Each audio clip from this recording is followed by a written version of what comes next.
O público infantil sempre teve muita importância para a televisão, apesar de que a babá eletrônica nem sempre apresentou programas indicados para esse segmento. Quem não se lembra do Sítio do Pica-Pau Amarelo, do Chapolin, de Vila Sésamo e muitos outros programas que marcaram a infância de várias gerações? O que a TV oferece hoje para as crianças e o que marcou a infância dos universitários que vão estar aqui hoje são os temas do nosso programa. Começa agora mais um Antenados.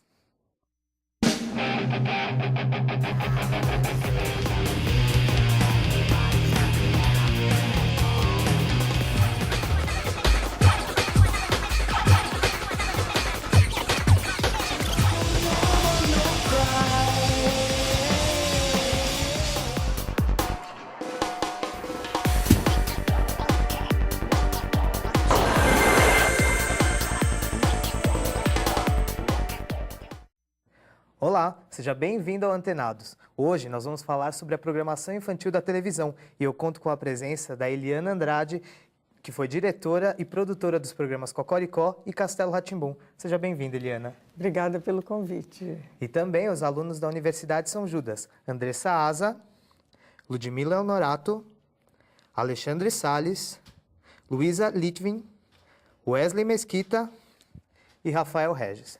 Sejam bem-vindos também. Quero começar perguntando para vocês quais eram os programas infantis favoritos de cada um. Wesley. Nossa. Sítio do Pica-Pau Amarelo, TV Cruz, todos da família Rá-Tim-Bum, Ilha Rá-Tim-Bum, Castelo Rá-Tim-Bum. Luísa. Também, Castelo Rá-Tim-Bum, eu assistia bastante. Um pouquinho do Cocoricó, do Ursinho Rupert, também. Muito fofo aquele. Ludmila. Também, acho que é geral. Eu assistia muito Cocoricó também, Ursinhos, o Rupert, né? Acho que toda a programação da TV Cultura eu assistia. Eram os principais, pelo menos. E você, Alexandre? Eu acho que todos aqui fazemos parte da mesma época, né? Da infância. Eu também assistia muito Castelo Rá-Tim-Bum, Cocoricó, não perdia. Sempre estava assistindo. Você também, Andressa? Cocoricó, Castelo Rá-Tim-Bum, Gloob Gloob, eu adorava também. TV Cruz. É verdade, Rafael. O Mundo da Lua. Além desses daí, eu vou acrescentar o X-Tudo também, que marcou a época, era muito legal. Como o Mundo de Bigman, enfim. É verdade. Ótimos programas. Eliana, os programas infantis, eles existem há muito tempo, como eles comentaram, Cocoricó, o Mundo da Lua, os Power Rangers, que ninguém falou, mas faz parte da nossa infância. Qual que é a importância do público infantil para as emissoras de televisão? Olha, o público infantil, desde o início da TV, desde a TV Tupi, já tinha programa infantil. Eu acho que é um público que tem que ser valorizado, né? Ele não está sendo muito prestigiado agora, mas é a importância, porque ele está formando o público do futuro, né? É verdade. E os programas como o Castelo Rá-Tim-Bum, o Rá-Tim-Bum mesmo e a TV Colosso, que fizeram tanto sucesso, eu queria saber qual que é a fórmula para o sucesso deles. Olha, eu acho que a criança, a primeira fórmula, no meu ver, é assim, a criança você tem que diferenciar a faixa etária dela. Não dá para falar para uma criança de 3 anos o mesmo que você fala para 10 anos. Então, o programa que faz sucesso, ele se dirige àquele público, com o universo daquele público, com o que é característico e vai agradar aquela criança daquela idade. É verdade.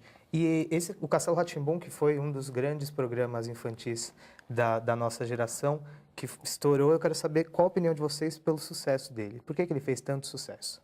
Ludmila. Eu não sei, acho que além de atingir... Ele não atingiu um público só infantil, era o infanto-juvenil também. E tinha toda aquela questão da mágica, né, da magia. Então acho que isso chamava muita atenção, pelo menos para mim chamava muita atenção. E eu adorava todos os quadros que tinham também dentro do programa, né, que tinha caixinha de música, tinha os personagens que mostravam outros países, outras culturas. Acho que isso é legal. Acho que o Castelo Rá-Tim-Bum, a magia dele estava desde a abertura, né? Sim. A abertura você já se encantava, já chamava atenção, os quadros também. Acho que é o conjunto da obra, o cenário, os atores também, acho que tudo marcou época no Castelo Rá-Tim-Bum. Vocês, Wesley? Eu sempre quis ser convidado para brincar com o Zeca ali no Pedro e Biba no Castelo. Tô esperando ainda o convite. Que você cresce, mas a ideia claro. fica. E, Eliana, as novelas infantis, como Chiquititas, O Diário de Daniela, elas renderam um grande público. Mas agora a gente vê só o remake de Chiquititas que está acontecendo. Por que as emissoras pararam de investir em novelas infantis? Olha, eu acredito que é muito difícil para uma emissora comercial investir numa ideia inovadora, porque tem um certo risco. Na hora que você inova, você ousa uma fórmula nova, você não sabe se vai dar certo. E nem sempre você tem apoiadores, você tem patrocinador para isso. Quem pode fazer isso é quem não está completamente comprometido com o comercial. Por isso que, às vezes, na cultura, houve a possibilidade de se desenvolver alguma coisa nova, porque não tinha esse compromisso direto com o patrocinador, com o produto, né? Entendi. Eu acredito que é isso. Entendi. E qual a opinião de vocês sobre as novelas infantis? Luísa?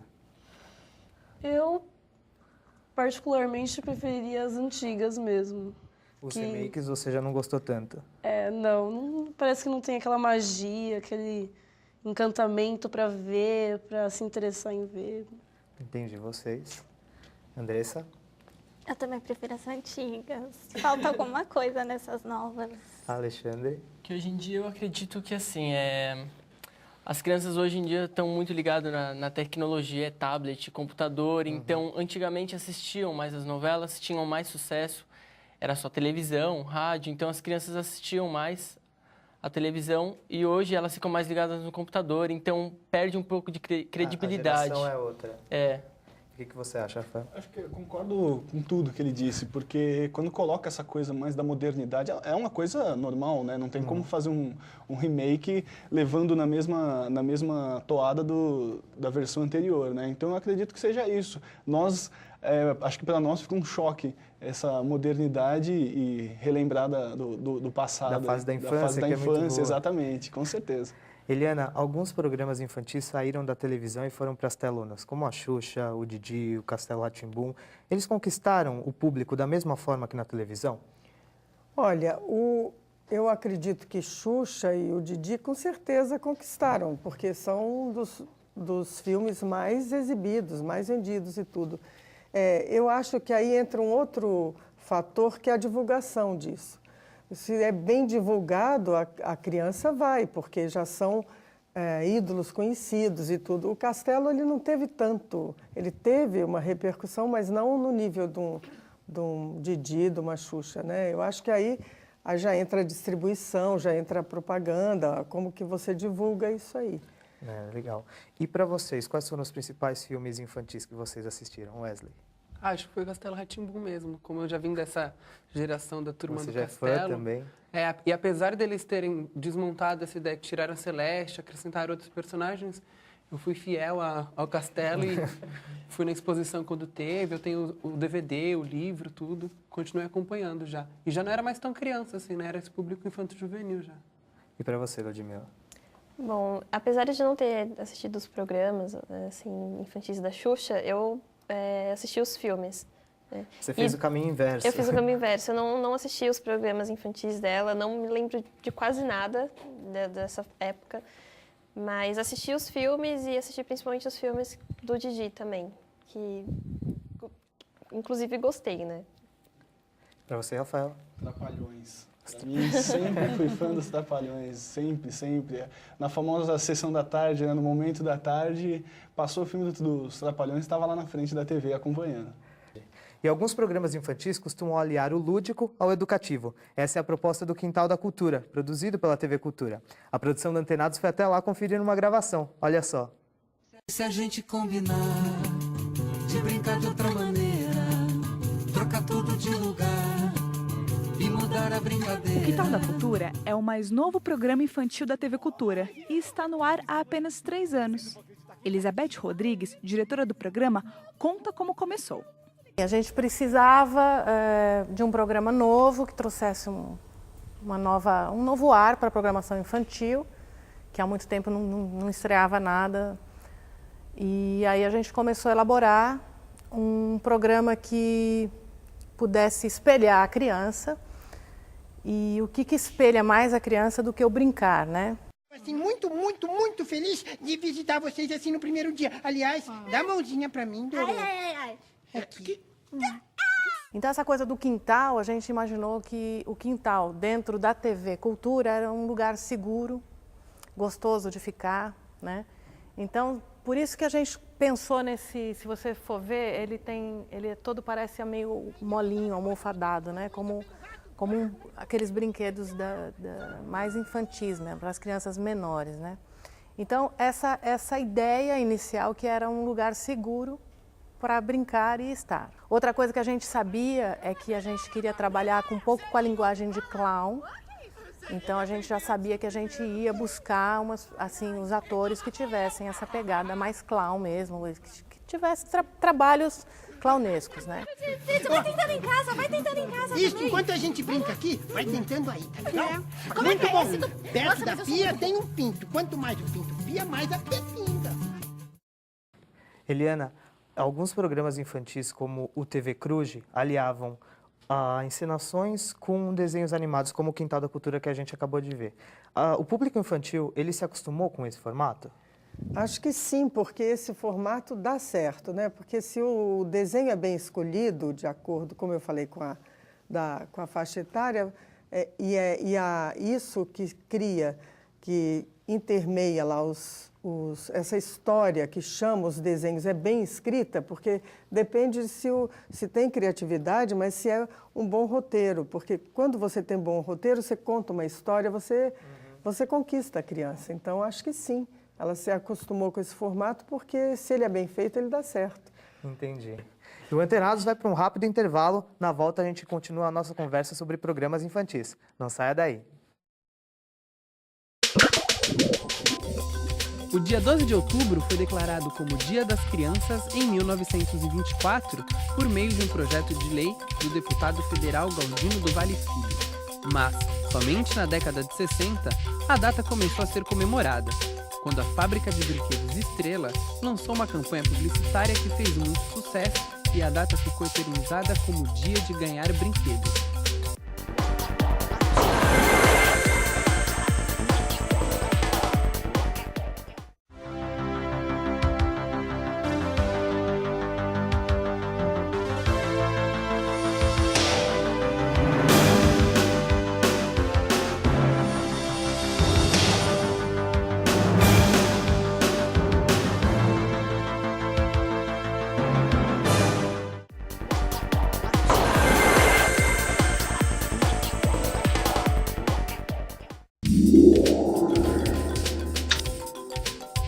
Em 1952, a TV Tupi exibiu o primeiro programa infantil da televisão brasileira, O Sítio do Pica-Pau Amarelo.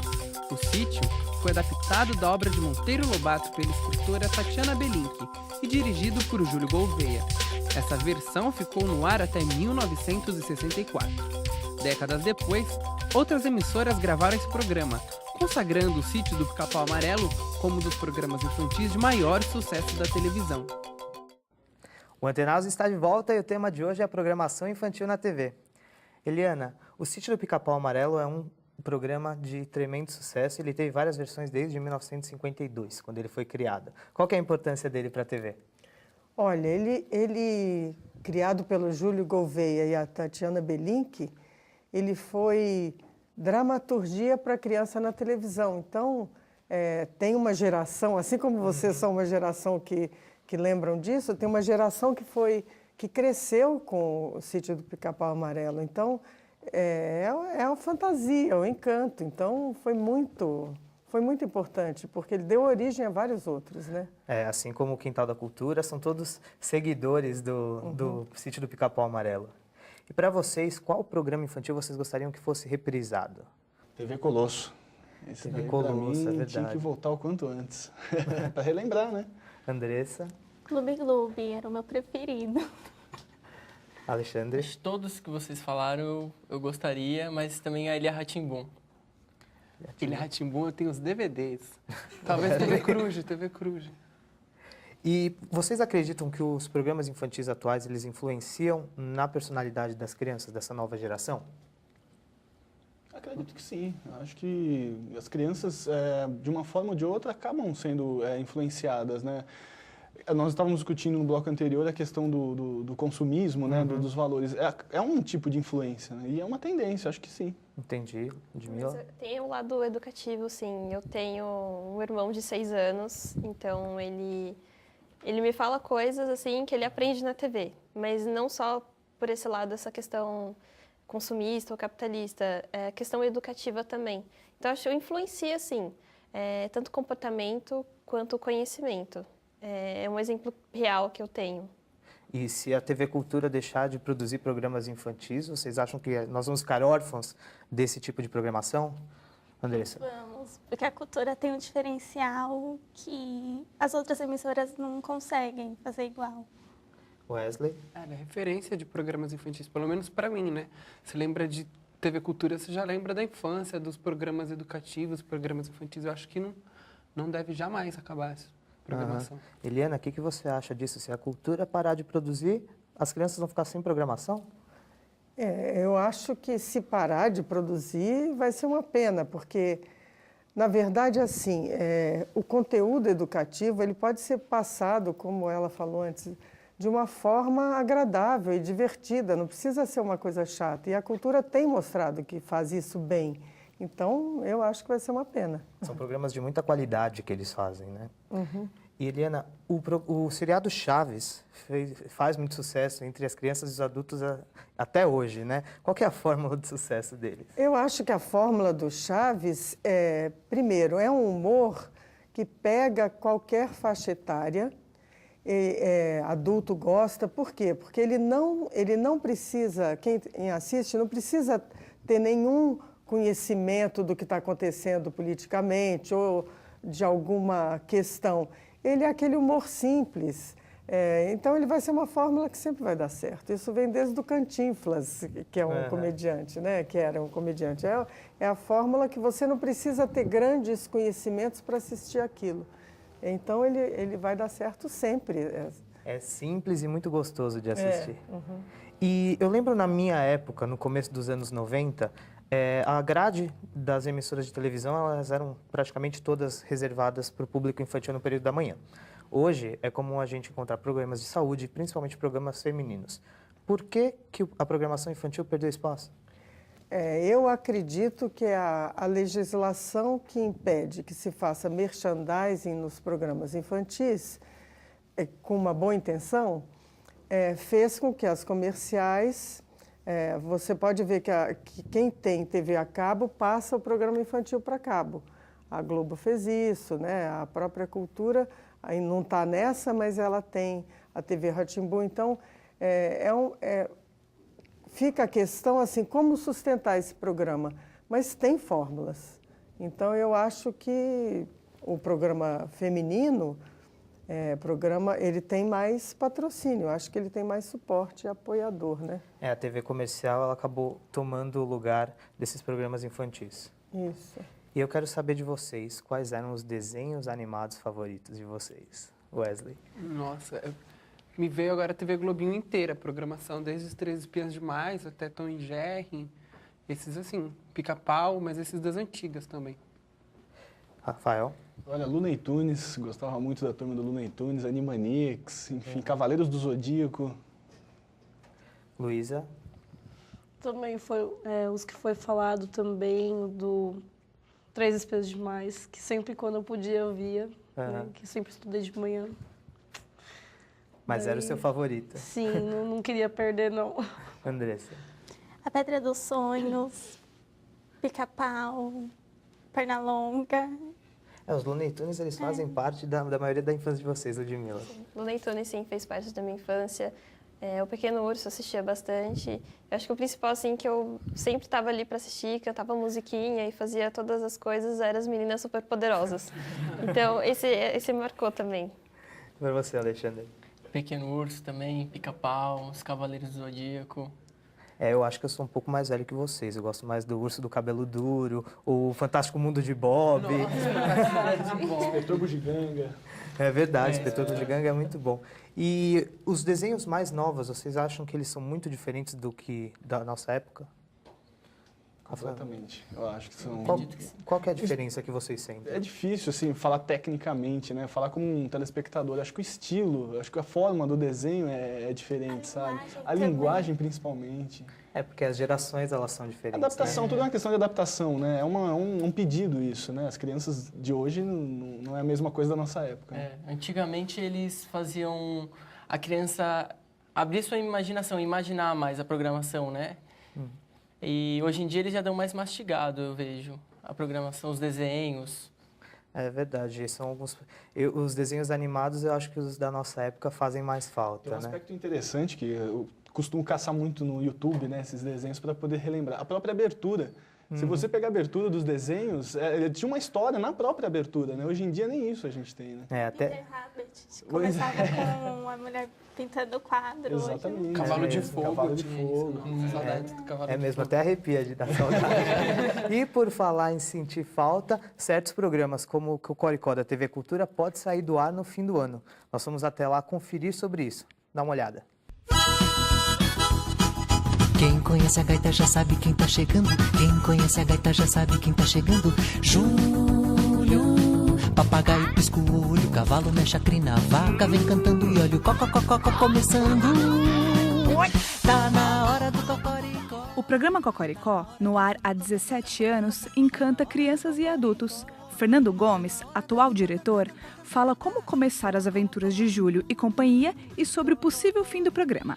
O Cocó nasceu com outro formato. O Cocó tem 17 anos de vida, nesses 17 anos muita coisa já mudou.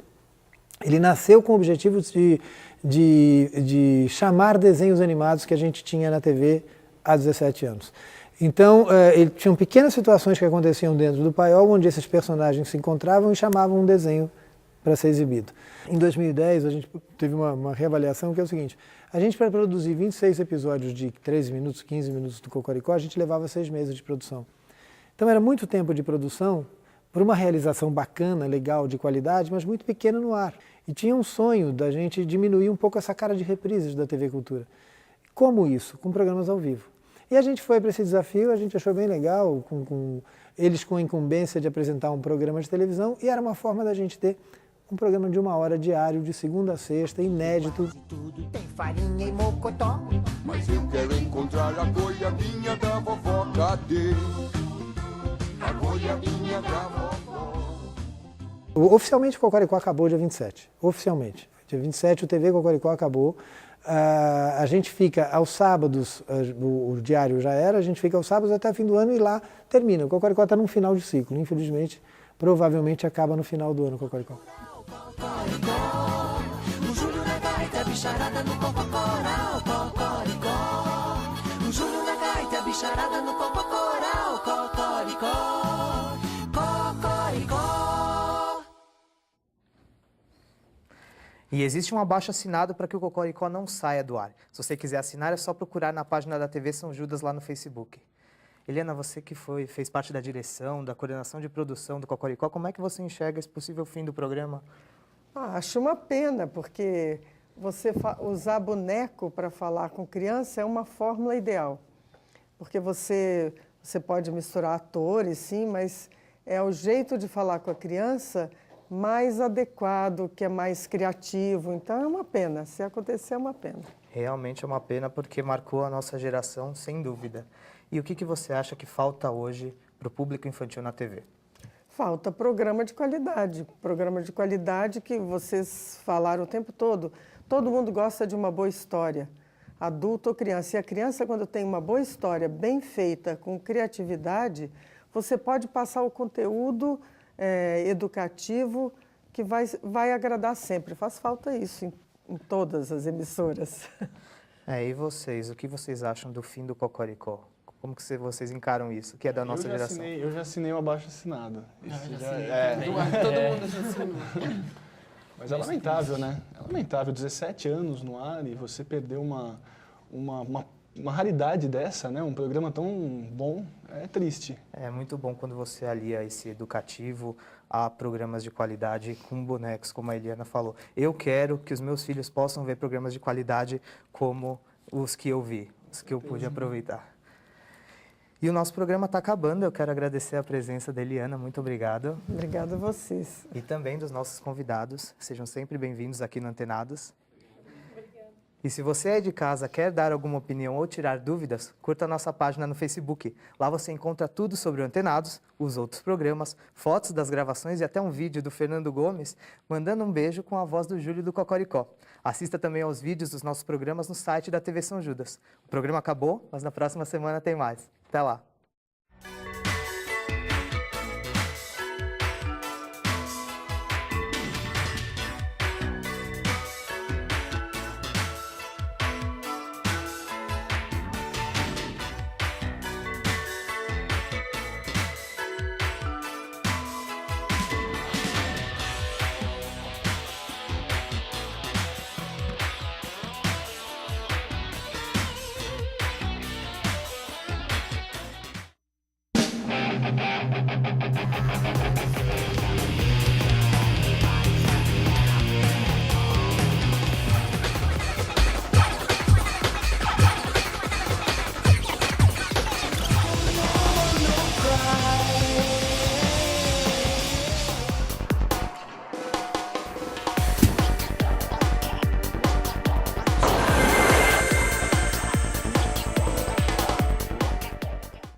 O Antenados está de cara nova e a gente continua